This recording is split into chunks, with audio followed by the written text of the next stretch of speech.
मित्रों, क्या आपके घर में बार बार परेशानी आती है? क्या आप लोगों के बनते बनते काम बिगड़ जाते हैं? क्या आपके या आपके परिवार में आपके बच्चों के विवाह नहीं हो पा रहे हैं? या फिर आप संतान सुख से वंचित हैं? यदि इस प्रकार की समस्या है, तब आपको सावधान रहना होगा। यह पितृदोष हो सकता है। दोस्तों, पितृदोष बड़ा ही खतरनाक दोष होता है, और जब यह दोष पैदा हो जाता है, तब इस प्रकार की परेशानियां हमें जीवन भर परेशान करती हैं। जब तक पितृदोष का उपाय नहीं होता, तब तक इन परेशानियों से हमें परेशान होना पड़ता है। जब हमारे पितृ, हमारे पूर्वज हमसे नाराज होते हैं, तब इस प्रकार की परेशानियां हमारे जीवन में पैदा हो जाती हैं। मित्रों, आज के कार्यक्रम में हम पितृदोष क्या होता है और पितृदोष कैसे पैदा होता है, पितृदोष के क्या लक्षण होते हैं और पितृदोष के क्या उपाय करने चाहिए, इनके बारे में विस्तार से अर्पित करेंगे। मित्रों, आज के कार्यक्रम में हम पितृदोष के 5 महत्वपूर्ण उपाय बताने वाले हैं। ऐसे उपाय जिनके बारे में कभी आपने सुना भी नहीं। 90% लोगों को इस बारे में, ऐसे उपायों के बारे में पता भी नहीं होता। यह उपाय जानने के लिए आपको हमारा कार्यक्रम पूरा देखना होगा। नमस्कार मित्रों, दीपक शर्मा। मित्रों, स्वागत है आप सभी लोगों का हमारे खास और विशेष कुंडली के रहस्य कार्यक्रम। मित्रों, सबसे पहले तो यह जानने का प्रयास करते हैं कि पितृदोष होता क्या है। पितरों का मतलब होता है पितृ, यानी हमारे पूर्वज, जो इस समय हमारे समक्ष नहीं है, हमारे मध्य नहीं है। मित्रों, जो पूर्वज हमारे मध्य नहीं है, किसी कारणवश या मोहवश या फिर असमय मृत्यु के कारण उनकी आत्माएं पृथ्वी लोक पर भटकती हैं। और जब उनकी आत्माएं भटकती हैं, तब वह हमें जो यह कष्ट है, इन कष्टों के माध्यम से संकेत देते हैं कि उनका सही विधि विधान से तर्पण किया जाए, उनका श्राद्ध किया जाए, ताकि उनको मोक्ष की प्राप्ति हो, उनकी आत्मा को शांति हो। अब मित्रों, यह आत्माएं क्यों भटकती हैं?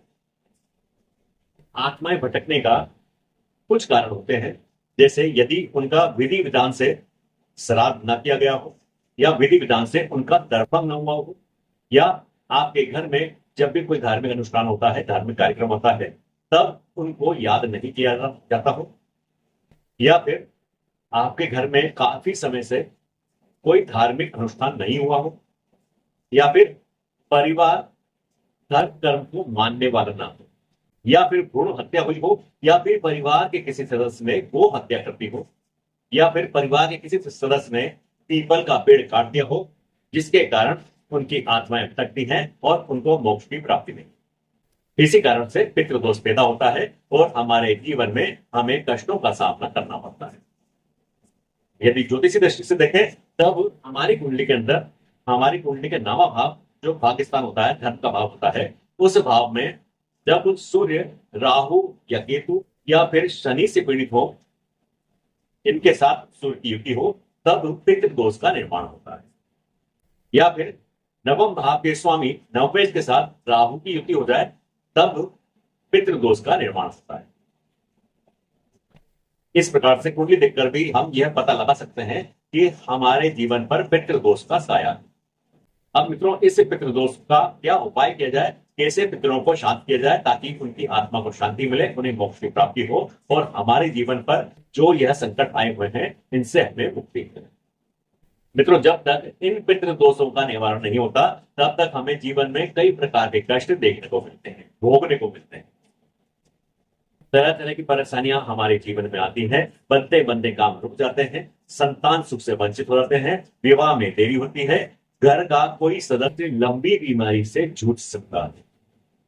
और मित्रों, इन कष्टों का कोई सीमा नहीं होती, समय सीमा नहीं होती। जब तक इन दोषों का उपाय नहीं हो रहा था, तब तक हमें इस प्रकार के कष्ट भोगने पड़ते हैं। इनका उपाय अत्यंत ही जरूरी है। जब तक इनका उपाय नहीं होता, तब तक हमें जीवन में कष्ट भोगने ही पड़ेंगे। अब इनका उपाय क्या है? मित्रों, सबसे पहले ज्योतिषी दृष्टि से देखते हैं। नवम भाव के स्वामी, नवम भाव के अंदर सूर्य और राहु की युति। यहां पर सूर्य सबसे प्रमुख ग्रह है, क्योंकि सूर्य के द्वारा ही यह दोष का निर्माण होता है। सूर्य जब नवम भाव में होते हैं, वो राहु के साथ युति होती है, या फिर केतु के साथ युति होती है, या फिर शनिदेव के साथ युति हो जाती है, तब पितृदोष का निर्माण होता है। सूर्य क्या है? ज्योतिष में सूर्य को पिता कहा गया है, सूर्य को ही आत्मा का कारक कहा गया है। नवम भाव हमारे भाग्य का भाव है, नवम भाव हमारे पितरों का भाव है, नवम भाव हमारे पूर्वजों का भाव है, नवम भाव ही पिता का भाव है।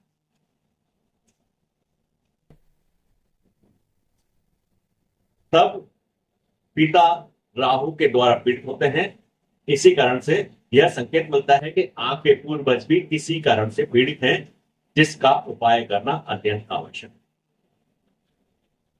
जिसकी कुंडली में यह दोष बना है, उसको सबसे पहला उपाय यह है कि प्रातःकाल सूर्य उदय से पहले, जब सूर्य उदय होने वाले हो, थोड़ी सी आकाश में लालिमा हो पूर्व दिशा में, उस समय सूर्य भगवान को जल अर्पित करना है।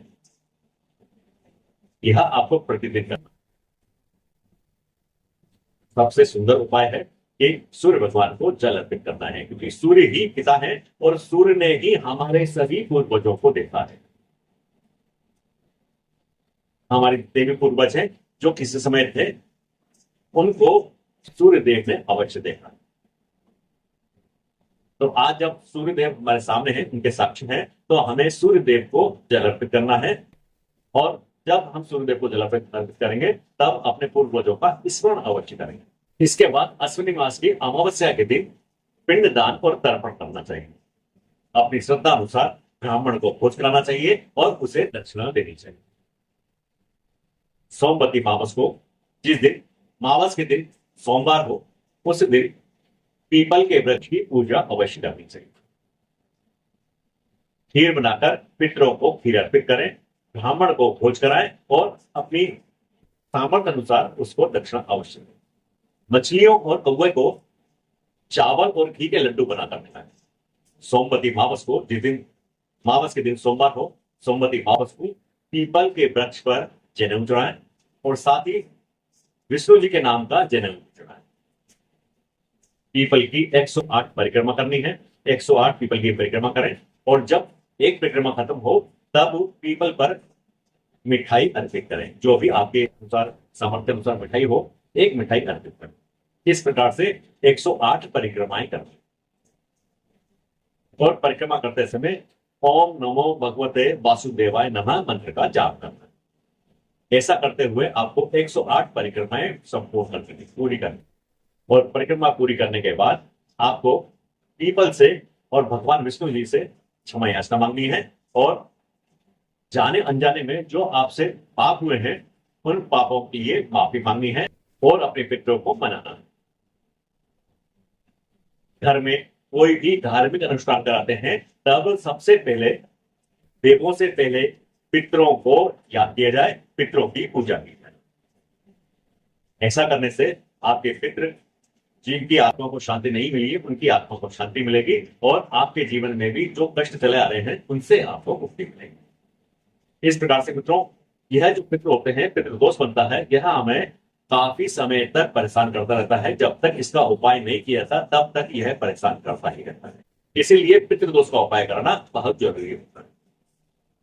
मित्रों, यह था हमारा आज का विशेष कार्यक्रम। अगले कार्यक्रम में फिर एक विषय पर विस्तार से चर्चा करेंगे। तब तक के मित्रों, आपके लिए नमस्कार, जय श्री राम।